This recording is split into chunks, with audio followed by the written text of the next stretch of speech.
किसी ने सच ही कहा है कि सारे सबक किताबों में नहीं मिलते, कुछ सबक जिंदगी भी सिखाती है। नमस्कार दोस्तों, आज के वीडियो करेंगे हम 19 अगस्त के सभी महत्वपूर्ण करंट अफेयर पे। देखिए, आज की वीडियो में टोटल 12 प्रश्नों पर चर्चा करेंगे और साथ में इनसे जुड़े जितने भी स्पेशल फैक्ट हैं उन पर पूरी डिटेल में चर्चा करेंगे। तो शुरू से लास्ट तक वीडियो बने रहिए। और देखिए, इस वीडियो को पूरा रखने के बाद आप इसकी पीडीएफ फाइल भी डाउनलोड कर सकते हैं। साथ में आप 2018, 19 और 20 के पीडीएफ फ्री में डाउनलोड कर सकते हैं। इन सबकी लिंक डिस्क्रिप्शन बॉक्स में दी गई है। और देखिए, मैंने जनवरी 2021 और फरवरी 2021 का पीडीएफ भी फ्री कर दिया है। तो इनको भी आप फ्री में डाउनलोड करके जो है पढ़ सकते हैं और आने वाले परीक्षाओं में सफलता प्राप्त कर सकते हैं। देखिए, जो लोग हैं वो चैनल को सब्सक्राइब जरूर कर लेंगे, साथ में बेल आइकन प्रेस कर देंगे ताकि आने वाले सभी वीडियोस का नोटिफिकेशन आपको ऑटोमेटिक मिल जाए। और वीडियो को लाइक और शेयर भी कर दीजिएगा। और नीचे डिस्क्रिप्शन बॉक्स में टेलीग्राम चैनल की लिंक दी गई है, वहाँ पे क्लिक करके इसको ज्वाइन जरूर कर लीजिएगा ताकि आने वाले सभी वीडियोस के नोटिफिकेशन आपको वहाँ से भी मिलते रहें। देखिए, आज का पहला प्रश्न है कि हाल ही में मीराबाई चानू को किस कंपनी का ब्रांड एम्बेसडर बनाया गया। तो देखिए, मीराबाई चानू जो है इनको एमवे इंडिया कंपनी का ब्रांड एम्बेसडर बनाया गया है। आपको बता दूं, अभी हाल ही में जो एमवे इंडिया है, देखिए एमवे क्या है। एमवे एक एफएमसीजी यानी कि fast moving consumer goods company है, ठीक है। एक तरीके से कहा जाए ये नेटवर्किंग कंपनी भी है, जो कि डायरेक्ट जो है सेल करती है क्या अपने कई सारे प्रोडक्ट। देखिए, आपको बताऊं, जो आपकी डायरेक्ट सेलिंग एफएमसीजी यानी कि fast moving consumer goods company है एमवे इंडिया, तो इसने ये घोषणा की है कि उसने ओलंपियन सैखोम मीराबाई चानू को एमवे और उसके उत्पादों की जो न्यूट्रीलाइट रेंज है, ठीक है, तो न्यूट्रीलाइट रेंज के लिए ब्रांड एम्बेसडर बनाया है। और देखिए, हाल ही में जो भारोत्तोलक वेटलिफ्टर मीराबाई चानू है, इनके बारे में एक अपडेट ये है कि इन्होंने टोक्यो ओलंपिक 2020 में महिलाओं के 49 किलोग्राम वर्ग में सिल्वर मेडल जीता था। तो देखिए, जितने भी ये मेडलिस्ट होते हैं, ठीक है, जब ये रिसेंटली कोई कंपटीशन जीत के आते हैं तो वो काफ़ी हाईलाइटेड होते हैं और इसीलिए कंपनियां फ़ायदा उठाती हैं उनको ब्रांड एम्बेसडर वगैरह अपॉइंट कर देती हैं। तो खिलाड़ियों को भी लाभ होता है, उनको कुछ पैसे मिल जाते हैं, उनका जीवन आसान हो जाता है। देखिए, दरअसल एमवे कंपनी जो है, तो इसका एमवे इंडिया ब्रांच जो है उसने मीराबाई चानू को अपना ब्रांड एम्बेसडर बनाया है अपने न्यूट्रीलाइट रेंज के लिए। देखिए, एमवे जो है ये कहाँ की कंपनी है, ये एक अमेरिकन कंपनी है। इसका जो हेडक्वार्टर है आपका मिशिगन यूएसए में स्थित है। और एमवे जो है इसकी स्थापना 9 नवंबर 1959 को हुई थी। और दूसरा प्रश्न है कि किस देश के प्रधानमंत्री मुहिद्दीन यासीन ने हाल ही में अपने पद से इस्तीफा दे दिया।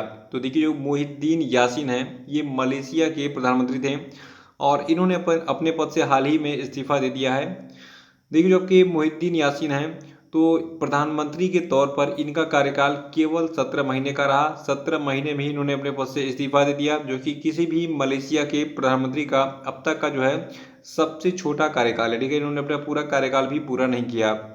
आपको बता दूं, जो आपका दक्षिण पूर्व एशियाई देश है मलेशिया, तो इसको जो किंग यानी कि राजा हैं, इन्होंने कहा है कि जो ये मुहिद्दीन यासीन है, जब तक कोई नया प्रधानमंत्री अपॉइंट नहीं होता है तब तक ये जो है कार्यवाहक प्रधानमंत्री के रूप में जो है कार्य करते रहेंगे। तो इस्तीफा तो इन्होंने दे दिया है, लेकिन कार्यवाहक पीएम बने रहेंगे और जब तक कोई नया नहीं आ जाता है इनके स्थान पर। तो खैर, ये सब चीज़ें जो है बस समझने के लिए होती हैं। जो मेन चीज़ है ये आपको याद रखना है कि मुहिद्दीन यासीन जो है ये मलेशिया के प्रधानमंत्री थे और इन्होंने पद से इस्तीफा दे दिया है। इनका कार्यकाल केवल 17 महीने का रहा और ये मलेशिया के अब तक के सबसे कम समय तक प्रधानमंत्री रहने वाले जो है पीएम है, ठीक है। यानी कि इनका प्रधानमंत्री का जो कार्यकाल है ये सबसे कम समय का था। ये ऐसे प्रधानमंत्री हैं। मलेशिया जो आपका है ये आपका एशिया में स्थित है, यानी कि एशिया महाद्वीप में स्थित है। कैपिटल इसकी है कुआलालंपुर और मलेशिया की करेंसी है मलेशियन रिंगिट और पॉपुलेशन यहाँ की है 3.19 करोड़। मलेशिया की ऑफिशियल लैंग्वेज है मलय। और तीसरा प्रश्न कि हाल ही में किस सोशल मीडिया संस्था ने तालिबान और उसके समर्थन करने वाले सभी सामग्रियों पर जो है प्रतिबंध लगा दिया है। तो देखिए, तालिबान से संबंधित कोई भी उसके समर्थन वाला पोस्ट जो है अब आपको फेसबुक पे नहीं दिखाई देगा। कोई अगर डालता भी है तो उसको तुरंत ब्लॉक कर देगी फेसबुक, ठीक है।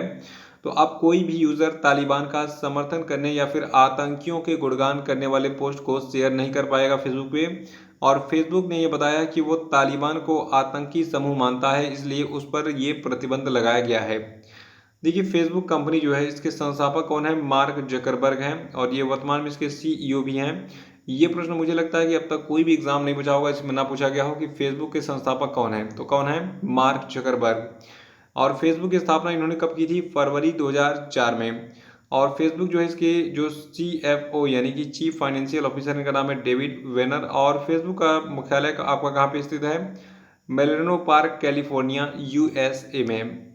और चौथा प्रश्न है कि श्रीलंका की किस पूर्व बल्लेबाज को अफगानिस्तान क्रिकेट टीम का नया बल्लेबाजी कोच नियुक्त किया गया है?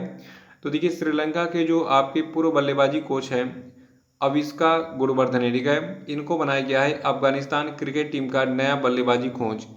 देखिए, आप सोच रहे होंगे कि अफगानिस्तान में तो तालिबान ने कब्जा कर लिया है, लेकिन क्रिकेट में ये सारी एक्टिविटीज़ क्यों चल रही हैं? देखिए, क्रिकेट को जो है आतंकवाद मतलब तालिबान ने कहा है कि क्रिकेट जैसे पहले चला था वैसे ही चलेगा, बाकी चीज़ें जो है उनमें परिवर्तन होगा, ठीक है। पांचवा प्रश्न, कि किस राज्य सरकार ने राजीव गांधी ग्रामीण भूमिहीन मजदूर न्याय योजना शुरू की? तो देखिए, राजीव गांधी ग्रामीण भूमिहीन मजदूर न्याय योजना को शुरू किया है छत्तीसगढ़ की सरकार ने। और देखिए, छत्तीसगढ़ ने इस राजीव गांधी ग्रामीण भूमिहीन मजदूर न्याय योजना के तहत कुल 12 लाख भूमिहीन मजदूरों को 6,000 रुपये प्रति मजदूर प्रदान करने की जो हाल ही में घोषणा की। और देखिए, छत्तीसगढ़ के मुख्यमंत्री कौन है? इनका नाम है भूपेश बघेल। गवर्नर हैं अनुसुईया उइके। और छत्तीसगढ़ की स्थापना 1 नवंबर सन 2000 को हुई थी। यहाँ की जनसंख्या है 2.94 करोड़। और छठवां प्रश्न, की हाल ही में किस मंत्रालय ने लोकसभा में कहा है कि कोविड-19 महामारी के प्रकोप के कारण जनगणना 2021 और जनगणना से संबंधित अन्य क्षेत्रीय गतिविधियों को अगले आदेश तक के लिए स्थगित कर दिया गया है?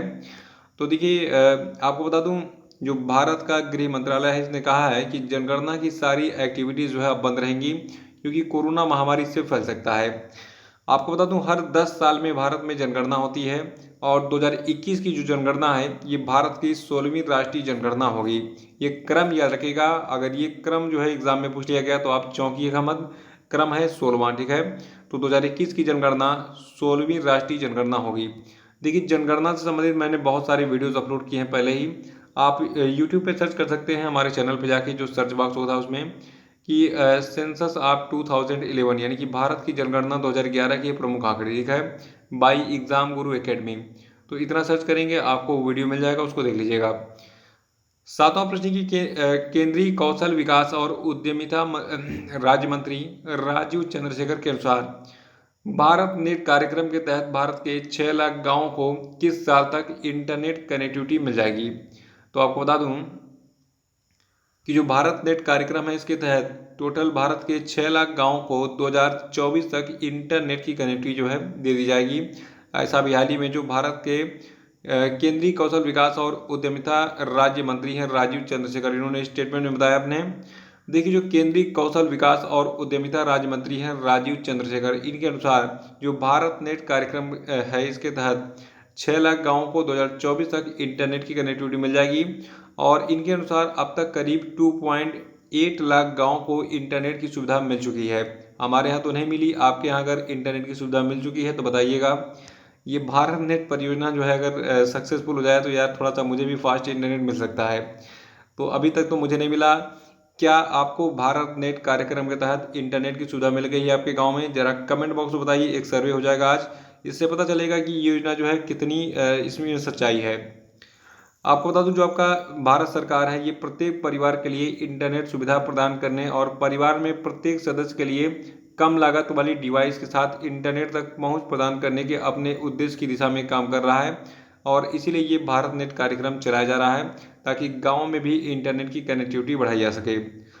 आठवां प्रश्न, की भारतीय रिजर्व बैंक ने सहकारी क्षेत्रों के कोऑपरेटिव रोबो बैंक UA पर नियामकीय अनुपालन में खामियां बरते जाने को लेकर कितने करोड़ रुपए का जुर्माना लगाया है?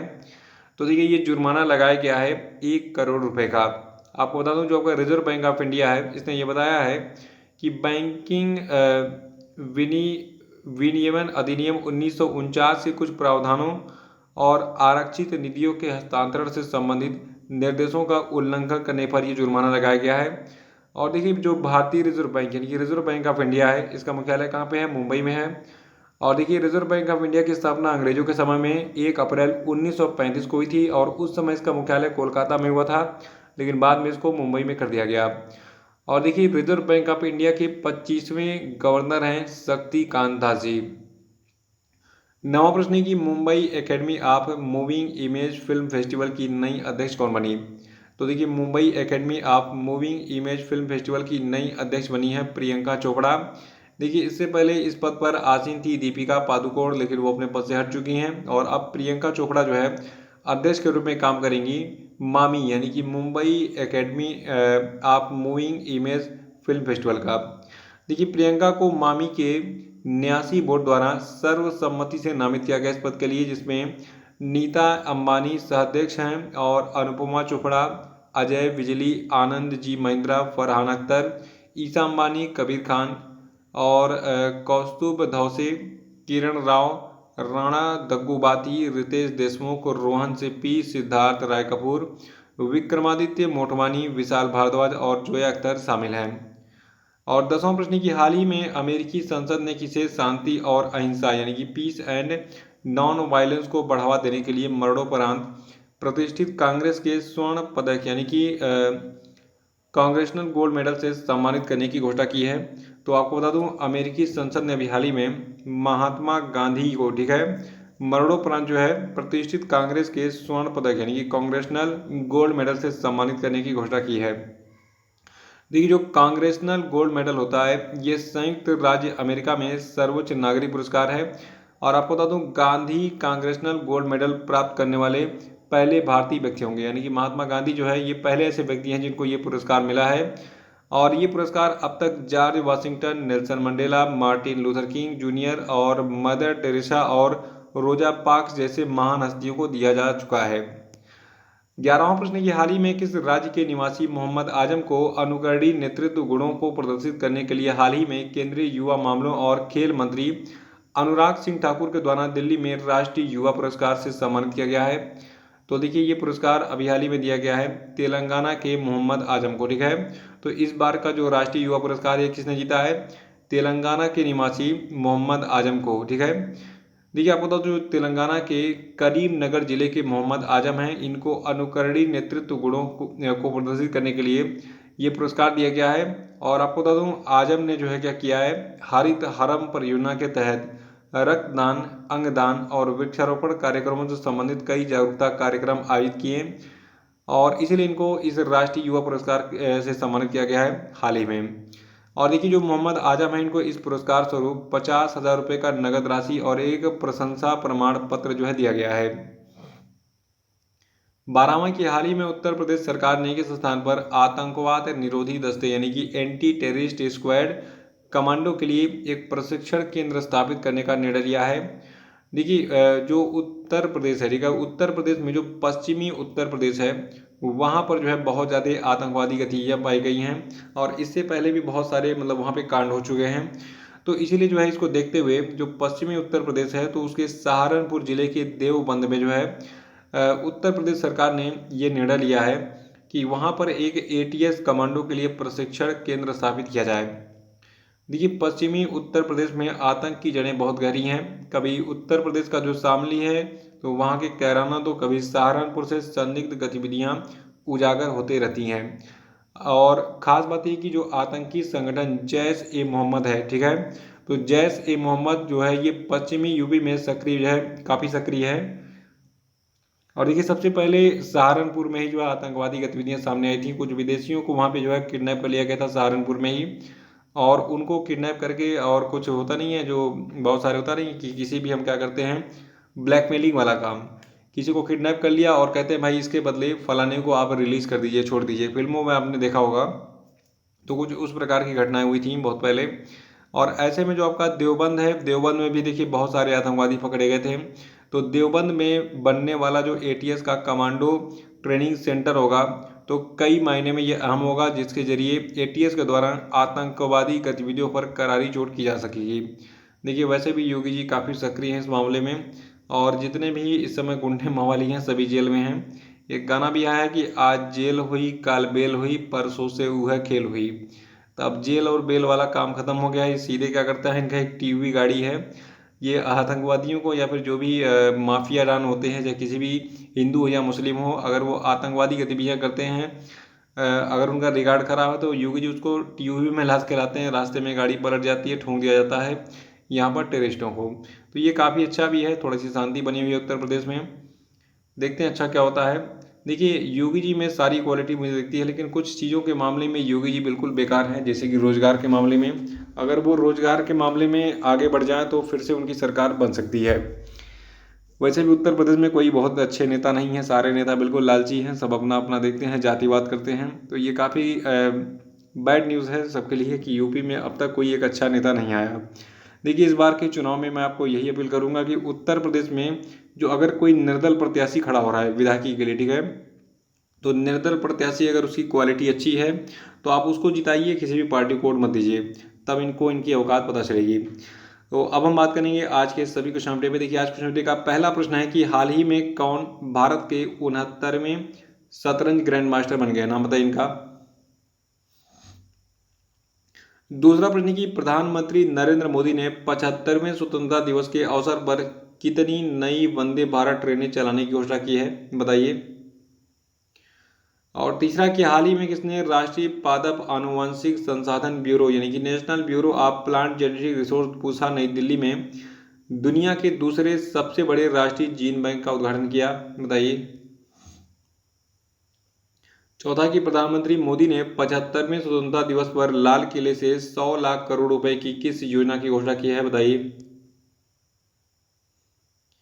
पांचवा कि हाल ही में छत्तीसगढ़ के मुख्यमंत्री भूपेश बघेल ने कितने नए जिलों की घोषणा की है, यानी कि कितने नए जिले बनाए जा रहे हैं छत्तीसगढ़ में, बताइए। देखिए इस प्रश्न को रिवाइज कर डालिएगा कल का वीडियो देखिए। और अब हम बात करेंगे कल के पूछे गए सभी क्वेश्चन के क्षेत्रों की। देखिए कल वीडियो का पहला प्रश्न है कि कट्टरपंथी संगठन तालिबान ने किस देश पर पूर्ण रूप से कब्जा कर लिया है, तो देखिए ये देश आपका अफगानिस्तान है। और दूसरा था कि पीएम मोदी ने किस वर्ष तक भारत को ऊर्जा स्वतंत्र बनाने का लक्ष्य रखा है, तो ये टारगेट ईयर 2047 है।